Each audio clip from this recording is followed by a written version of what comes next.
Hello, everybody, and welcome to 30 Minute Thrive, your go-to podcast for anything and everything HR, powered by MRA, the Management Association. Looking to stay on top of the ever-changing world of HR? MRA has got you covered. We'll be the first to tell you what's hot and what's not. I'm your host, Sophie Bowler, and we are so glad you're here. Now it's time to thrive. Well, hello, everybody, and welcome to this episode of 30 Minute Thrive. Today, we're here to talk about compensation trends. So every year, MRA conducts a compensation study to look at compensation and pay, from strategy to pay adjustments to market data to putting it all together with communication and transparency. And in addition to publishing the survey results, we also offer a webinar to talk about these results and share current trends and data, which we just got done with. So today, our podcast listeners are getting kind of a special behind-the-scenes look at the survey data, as well as the opportunity to hear from two compensation experts and their takeaways from the webinar, and also questions that they were asked today. So let me introduce you to our experts, Mackenzie Button, MRA's Total Rewards Director, and Melissa Weimer, our Surveys Manager at MRA. So thank you to you two for joining me today. Thanks for having us. Well, let's just dive right into the first question. So we actually conducted a poll on social media right before this CompTrends webinar, and we asked organizations, what are your top concerns surrounding compensations and its trends? And we actually got 53% to say that their top concern was on compensation strategy. So first, let's kind of talk a little bit about compensation strategy. Mackenzie, can you define what is a good strategy? Sure. So it's kind of funny that the 53% said that was their top concern, because I think Melissa knows from the CompTrends survey that was probably about the number that said they actually had a strategy. Really? Yeah. So we did see about half the respondents saying they had an actual compensation strategy. So first thing is to know that one might need to exist.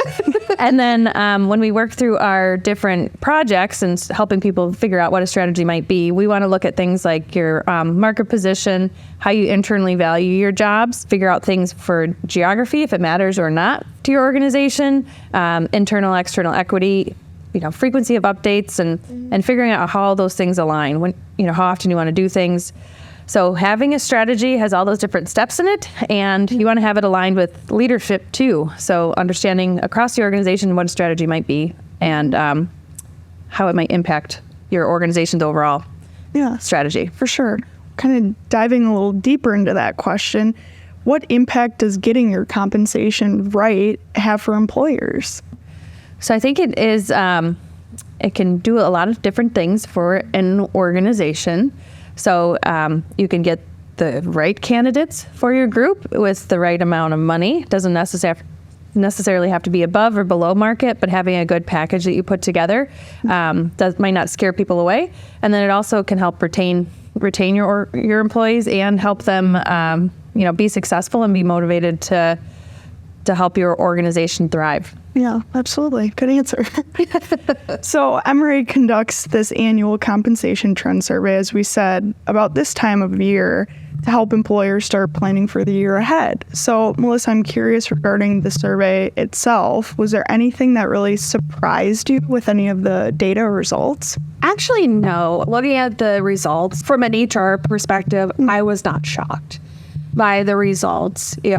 Pay transparency continues to be a hot topic. Mm-hmm. Some of our respondents have a pay strategy, some do not. So it is interesting to see how this all plays out. Yeah, absolutely.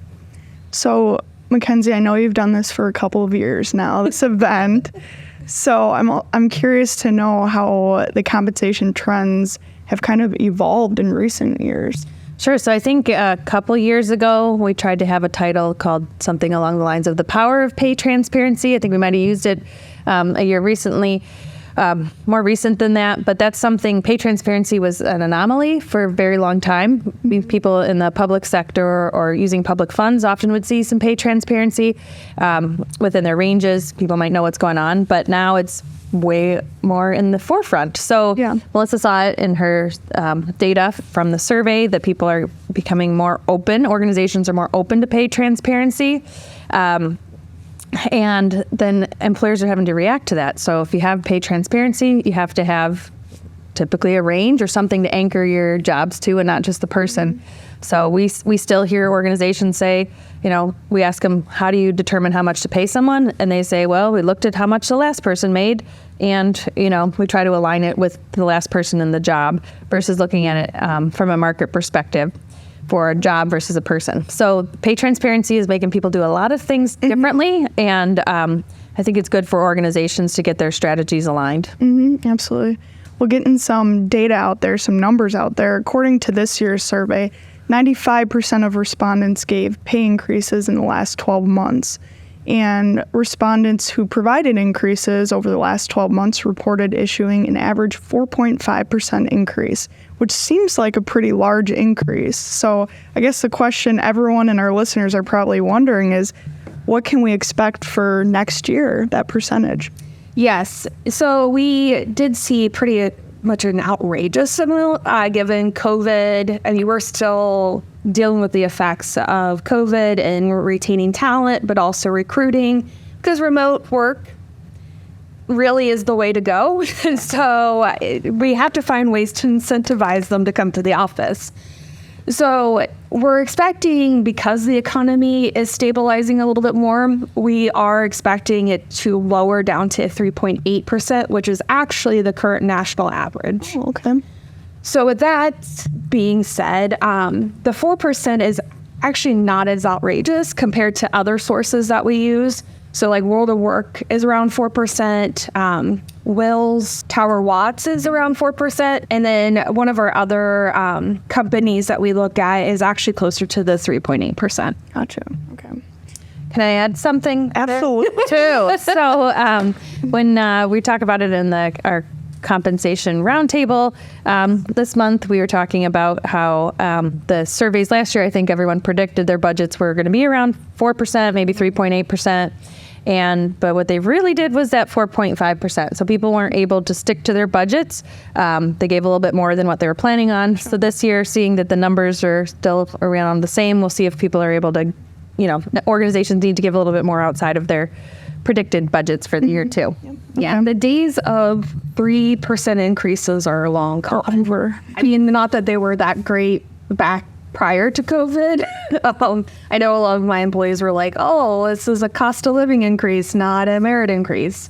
So I don't foresee us getting back down to the 3%, but probably more that mid 3 to upper 4. Gotcha. Yeah, and with anything, you're going to have a range, depending on your compensation strategy, right? If you're going to do merit increases, what's important for those increases, and what does your budget look like?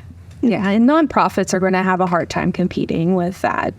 I came from a nonprofit, and doing 4% was just not in the budget. Really? Especially if you're grant funded. So in our webinar today, we got a ton of chat questions. I think we got over like 40. Yes. So today I pulled out a few of them to go over. So first one says, regarding aggregators, some comp professionals do recommend them, but the caution was just given to not rely solely on these. Pay factors, comp analysts, etc. purchase the trusted surveys to create their data sets. So how often do you see a truly significant difference in the aggregated data and the trusted source data? Anyone can take this one. So I think for the aggregators, they can be good, but even with any survey source, not every job is going to be in there for every different survey cut, and being able to fill in the gaps with an algorithm, that's where we usually want to dig in and see how many people have reported on it in this area. So if there's what's your number you use? What's the 5 or more? Then we can respond on the data cut.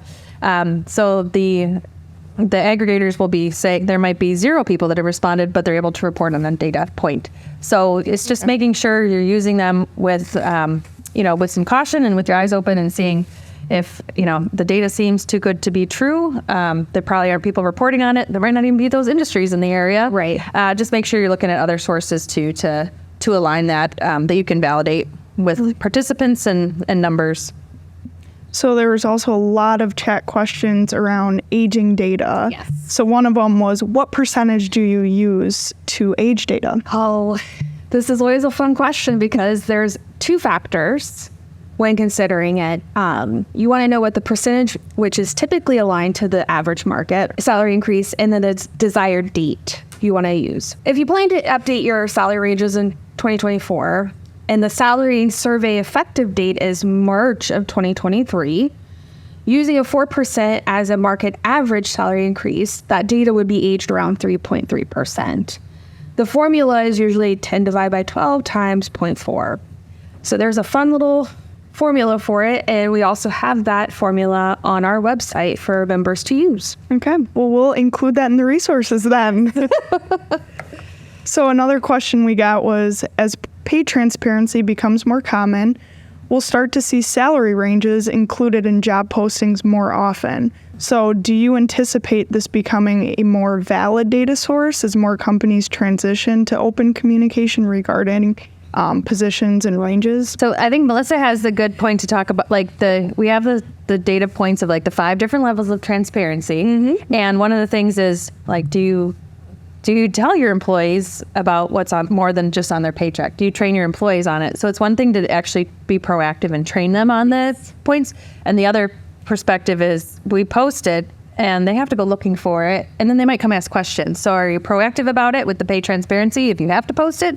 Or are you, more reactive because people see, you're not sending them links to the job that they're in, that you're hiring for, but, you have to be reactive if they see it.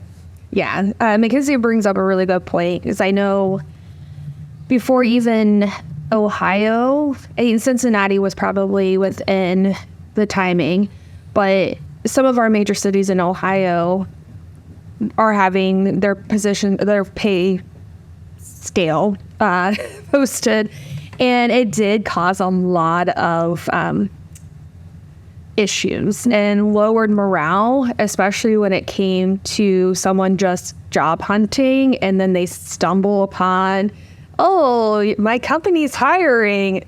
Oh, I make way less than that. Good point. So being able to have that tough conversation and mentally prepare your staff. I know with us, it was difficult to have those conversations, but also being transparent in, hey, yes, we know you're underpaid. This is our plan to correct that. Mm-hmm.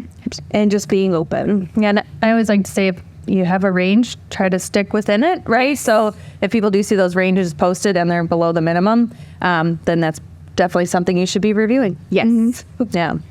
Well, as we kind of wrap up today, Mackenzie, I know you talked about some hot trends in your webinar. So can you end us with some of those hot trends for 2024 in relation to compensation? Yeah, so we already talked too much about AI, and we're still all learning about that too. But from the total rewards perspective, we are seeing, that shift, that big thing, the shifting from what are we spending our money on, and is it what our employees want us to be spending our money on? So Melissa and I talked about the, polling your employees to see what's important to them. And then I think when we had one of the questions in the chat about being, what are some lower cost options or ones that aren't hitting the budget too hard that can really motivate employees or attract the right candidates. Mm-hmm. So we think that balance of compensation, benefits, the work-life balance, the 4 different, quadrants that we talk about when we look at total rewards, total compensation, it's really balancing those things out to keep your workforce happy and getting the right people to work for you. Oh, some good trends to keep in the back of your head. Yeah. Well, thank you both for coming on to the podcast today, and great job with the webinar. I appreciate both of you. And to our listeners, if you liked our chat and topic today, I would urge you to share out this episode. Consider joining MRA if you aren't a member already. We have all the resources you need in the show notes below, including resources from today. Otherwise, thank you so much for tuning in today, and thank you both, and we'll see you next week. All right, thanks. And that wraps up our content for this episode. Be sure to reference the show notes where you can sign up to connect for more podcast updates. Check out other MRA episodes on your favorite podcast platform. And as always, make sure to follow MRA's 30-Minute Thrive so you don't miss out. Thanks for tuning in, and we'll see you next Wednesday to carry on the HR conversation.